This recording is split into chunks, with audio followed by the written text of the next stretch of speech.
Agora eu vou falar sobre psicoacústica. Psicoacústica é o estudo da percepção humana em relação a características do som. E basicamente estuda como o ser humano recebe esse som, que o som não é simplesmente uma questão mecânica de chegar o som no ouvido. É como o cérebro percebe também esse estímulo.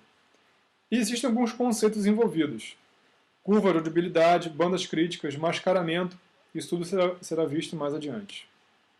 A curva de audibilidade ela depende primeiro de um outro conceito que é o de Sound Pressure Level, ou simplesmente SPL, que é nada mais do que a diferença entre a pressão do ar no ambiente, que é dita como referência, e a pressão gerada pelo som. Isso pode ser entendido também como a intensidade da pressão da onda do ar, que é o som. A curva de audibilidade ela pode ser, então, gerada a partir do seguinte experimento. Imaginem que foram chamadas várias pessoas e essas pessoas foi dada a seguinte tarefa. Eu vou tocar um som numa determinada frequência para elas e eu vou falar assim, me diz quando você começa, eu vou botar esse som bem baixinho, que você não consiga ouvir, um volume bem baixo. Quando você começar a conseguir ouvir esse som, me avisa. Aí eu paro e anoto o valor de SPL para essa frequência. Então primeiro vamos fazer 50 Hz para começar. Agora eu consegui ouvir. Então parei e eu vou marcar esse valor aqui. Agora vamos fazer com outro valor, 250 Hz. Assim que eu parar aqui significa que eu ouvi. Então eu consegui ouvir 250 Hz com aproximadamente 10 dB. Agora vamos fazer com 1K. Ouvi. Então ouvi mais ou menos a 0 dB. E por aí vai. Vamos fazer com várias. Não só com essas, mas com várias. No final, eu consigo traçar uma curva. Ok? Então eu tenho a chamada curva de audibilidade. O que ela significa, então?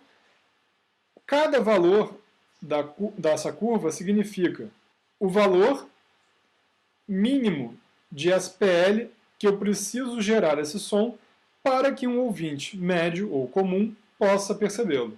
Um outro conceito, então, é de bandas críticas. Também pode ser visualizado através de um experimento. Se ouvirmos dois sons de frequências diferentes, duas coisas podem acontecer. Ou percebemos esses dois sons de forma distinta, ou com uma combinação, ou apenas um deles. Como é que isso acontece? A forma como o ser humano ouve os sons, captados através do ouvido, pode ser modelada da seguinte forma. Imagina que nesse gráfico frequência, amplitude, eu tenha uma série de filtros adjacentes. Quando existe um som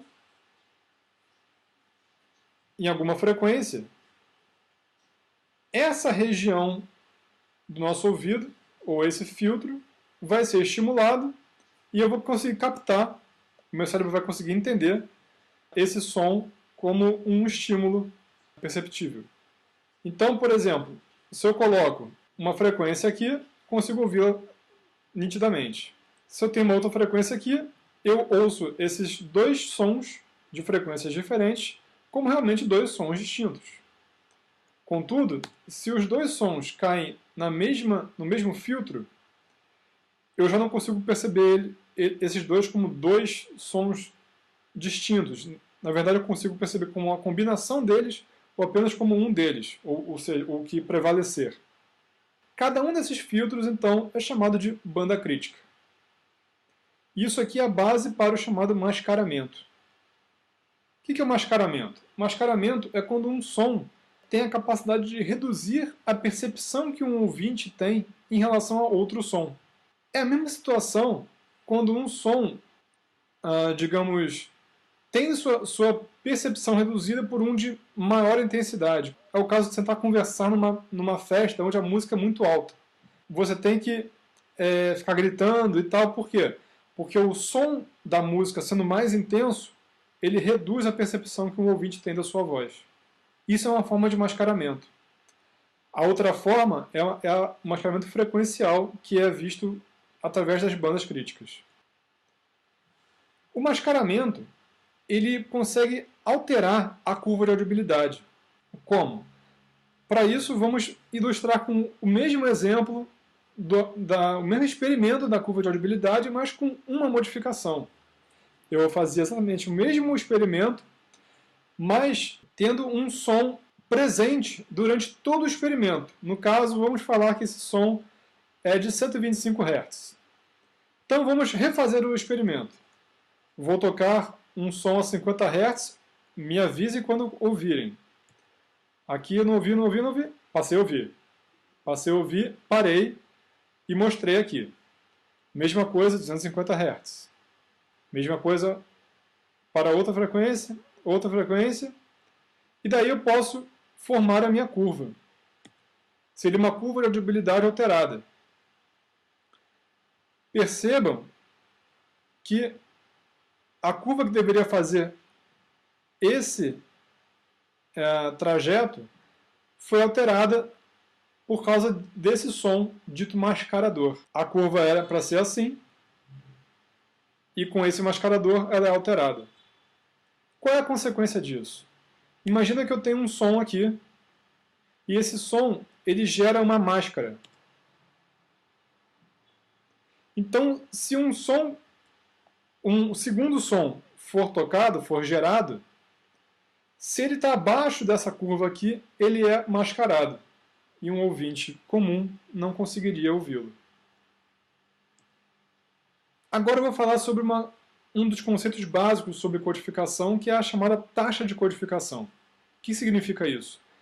A taxa de codificação é a quantidade de bits necessária para representar um determinado intervalo do sinal em questão. É quase como se fosse uma tarifa que me custa para que eu possa representar aquele sinal durante um certo intervalo de tempo. E a gente já ouviu diversas vezes a medida kilobits por segundo, ou kbps.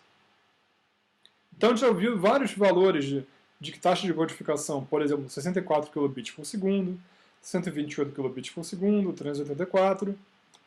Aliás, 128 kilobits por segundo é uma taxa mais ou menos de referência para o MP3. E um conceito mais ou menos básico de que quanto maior a taxa de codificação, maior será o arquivo final.